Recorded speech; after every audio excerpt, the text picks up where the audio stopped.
공식적인 단체나 조직적인 예술가 등의 정식 공연이 아닌 보통 이제 아마추어 공연자들이 하는 공연을 버스킹이라고 하죠. 대체적으로 이제 거의 그 야외에서 많이 하는데 뭐 공원이라든지 광장, 해변 등이 이제 주 무대가 되겠죠.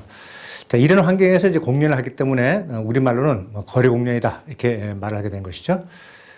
근데 이제 버스킹은 이제 연주자나 출연자에게 있어서는 더없이 소중한 기회입니다.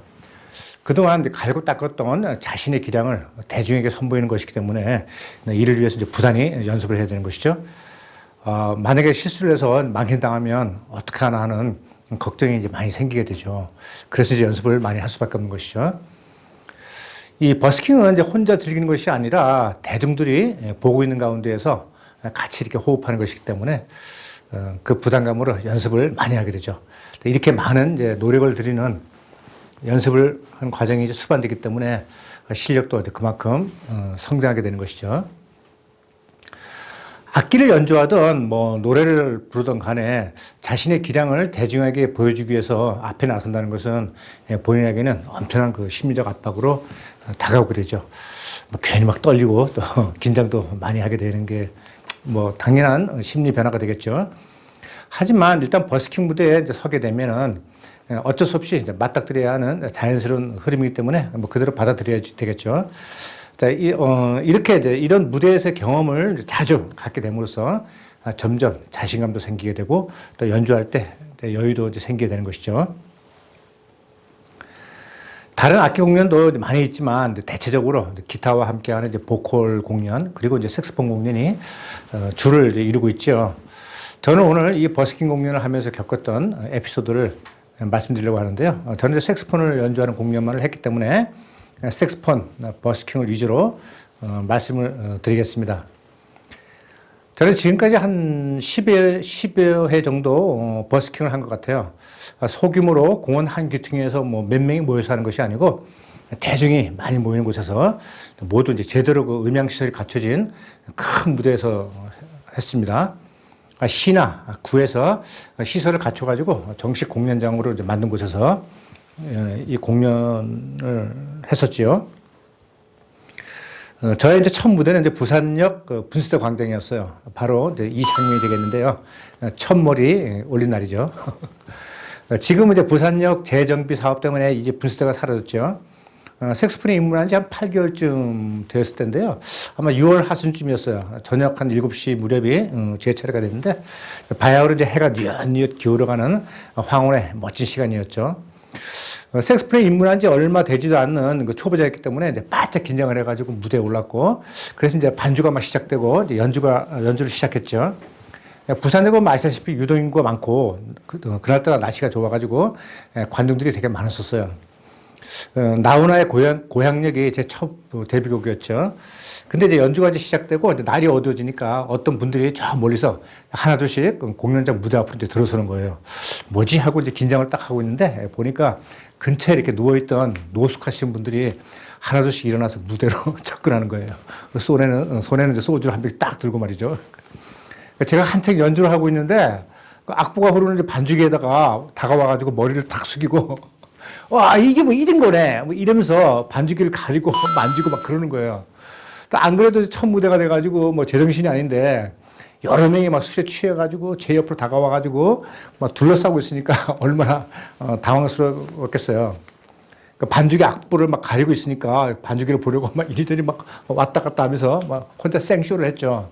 그 앞에서 막 춤도 추고 같은 동호 회원들이 제질하니까 막 싸움을 걸고 술에 취해가지고 비틀거리는데 음향기기 쪽으로 넘어질까봐 어찌 긴장을 했든지 아무튼 저는 그날 아주 시겁했습니다.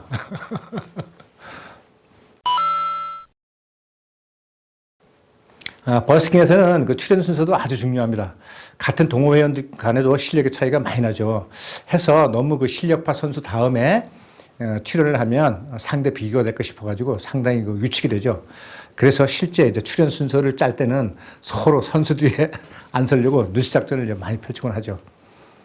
이보다 이제 더 중요한 것은 바로 남성분들은 여성 출연자 다음에 서는 것은 가급적 꺼리려고 하죠. 남성의 역차별이 가장 두드러지게 나타나는 것이 바로 공연 현장이 되겠습니다. 벌써 그 여성이 연주하면 관중의 반응이 싹 달라져요. 박수가 막 터져 나오고 벌써 분위기가 막 흥겨워지기 시작하죠. 그리고 이제 순서가 바뀌어가지고 남성이 올라가면 냉기가 쫙 그러죠. 표정이 딱 그래요. 저 뭘까? 딱 하는 그런 느낌으로 딱 바뀌죠. 여성이 연주하다가 뭐 실수해서 어쩔 줄을 몰라서 하면 막 박수와 함께 괜찮아, 괜찮아 이러면서 막 격려를 해줘요. 근데 남성이 똑같은 상황이 되면은 말은 안 해도 표정이 딱 그래요. 자식이 저거 뭐 연습도 제대로 안 하고 올라오나, 어?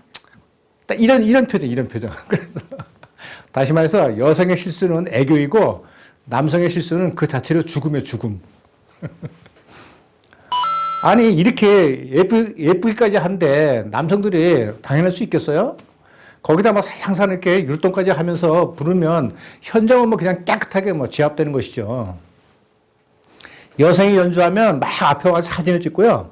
심지어 나와서 막 춤도 추고 그래요. 근데 남성이 올라오면 딱 폰을 봐요, 폰을. 근데 가만히 생각해 보면 또 살짝 근거가 없는 것도 아니에요. 여성분들은 출연할 때 그 여성 프리미엄이 있는 데다가 거기다 가장 예쁜 옷을 다 입고 메이크업도 하고 해가지고 살랑살랑 하면서 어쨌든 최대한 예쁘게 해서 공연을 하게 되죠. 같은 여성 관중들이라도 같은 여성이 색소폰을 부니까 더 매력적으로 보이고 더 멋져 보이잖아요. 그러니까 남자들이야 뭐 태생이 원래 여자를 좋아하니까 말할 것도 없고.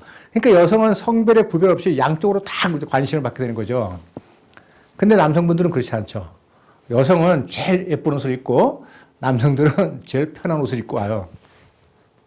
어떤 분들은 산에서 금방 내려왔는지 아웃도어에 등산화 신고 출연하신 분도 있었어요. 꼭 버스킹이 아니더라도 여러분이 유튜브에서 노래 커버나 색소폰 연주하시는 분들 검색 한번 해보세요. 여성 색소폰 유튜버들이 아무 옷이나 편하게 입고 나와서 부르는지 아마 거의 대부분 한껏 멋을 내고 예쁘게 차려입고 나와가지고 연주를 하고 있을 거예요. 남성 색소폰 유튜버하고 비교를 해보시면 제 말이 금방 와닿을 거예요. 우리나라 최고의 프로 색소포니스트를 하더라도 예쁘게 하고 탁 나오는 아마추어 여성 색소폰 연주자의 구독자를 절대 못 따라갑니다. 이건 뭐 현실이니까. 프로처럼 죽으라고 불어도 관심을 끌까 말까인데 복장까지 남자들이 제대로 갖추지 못하니 주목을 받을 리가 없잖아요. 그래서 남성분들은 버스킹 하실 때 아무 옷이나 막 입고 올라오지 말고 관중에 대한 예의 차원에서라도 복장을 제대로 탁 갖춰 입고 나가시길 바라요.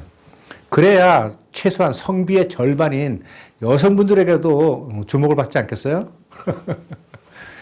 말씀 들어보니까 참 찌질한 얘기가 되어버렸습니다. 여러분, 특히 남성분들, 우리 남자들도 제발 좀 봐주세요.